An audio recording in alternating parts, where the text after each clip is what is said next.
भगवान बाबा हनुमान जी को पना महान त्यागी बाबा जुमदेव जी को पना परमात्मा एक। नमस्कार सगळ्यांना नमस्कार।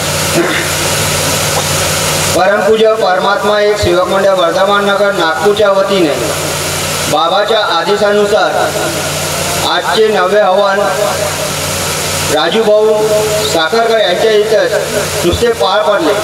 याच पिक्चरचं भगवान बाबा हनुमानजी उपस्थित आहे, त्यांना माझा प्रणाम। तसेच महान त्यागी बाबा जुमदेवजी उपस्थित आहे, त्यांना माझा प्रणाम। तसेच वाराणसी आई उपस्थित आहे, त्यांना माझा प्रणाम।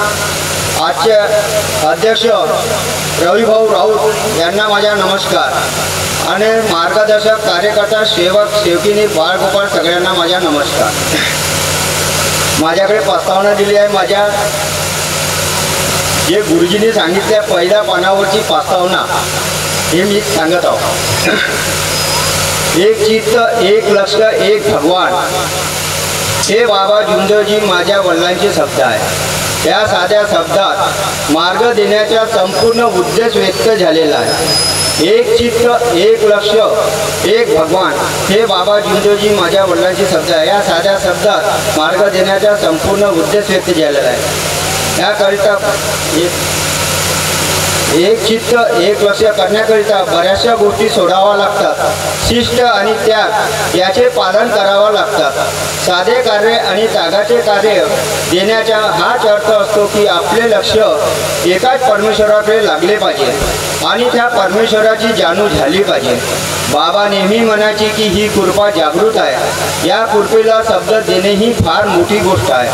आपण खास परमेश्वराला शब्द देत आहोत, ही जागृती झाली पाहिजे।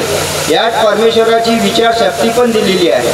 कार्य देताना किंवा कार्य घेताना विचार करून पाऊल पुढे टाकावे, भीती ठेवून किंवा अंधश्रद्धा बाळगून नव्हे।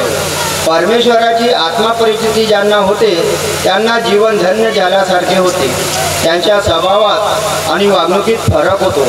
मानव धर्माविषयी त्यांची जागृती होते आणि ते मानव धर्माच्या कार्याला लागतात। या जगात बरेचसे लोक आहेत ते परमेश्वराला आपापल्या परीने मानतात।